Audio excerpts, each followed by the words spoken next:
এ দেশের জেল আর জাহান্নাম এক সমান। এই যে আমি আজকে আইছি না, যেন তাইছি এটা মনে হয় জাহান্নাম। মালয়েশিয়ার জেল যেটা যেন তেমন এখন আমি আইছি, এটা জাহান্নাম। এটা ভাই জাহান্নাম, ঠিক আছে? কি হয় ভিতরে কি হয় যদি আপনারা দেখেন বা কেউ যদি দেখে, একবার দেখে আসে, আপনি বললে শুনুন। যে দেখে কোনোদিন আর মালয়েশিয়ার যাইতো না। কি হয়েছে যে যদি দেখে যে একটা অবস্থা করে, মারধর করছে আপনাদের? না না না, মারে না। খাবার, এই খাবারের কষ্ট, একটু তারপর খাবারের অনেক ধরনের কষ্ট। খাবারের যে খাবার দেয় এই খাবারে হয় না। আরেক হয়েছে মানে মাছ, অনেক সময় ফসা মাছ হয় আইয়ে। তারপরে এই যে শাকসবজি যেটা দেয় এটা ভালো করে ধোয়া হয় না, এটার মধ্যে মধ্যে বালু থাকে, খাওয়া যায় না। মানে অনেক সময় ঝুল দেয় না, আলি একটা মাছ দেওয়া দেয়, খাইলে খা, কুত্তার মতন খাইলে খা, না খাইলে ফালাইতে। এটা তোর ব্যাপার। কয় বেলা খাবার দেয়?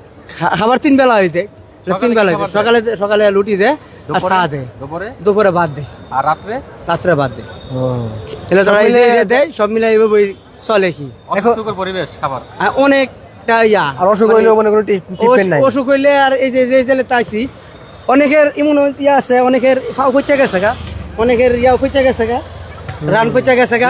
অনেক মানুষের অনেক আছে, অনেক লোক আছে। পোশাক কি স্বাভাবিক? না না না, পোশাক খালি শুধু আপনার একটা এই পোশাকটাই থাকবে। এখন আমি যেটা আছি এভাবে স্বাভাবিক, আমার এরকম থাকবো, অন্য কোনো পোশাক দেওয়া হইব না।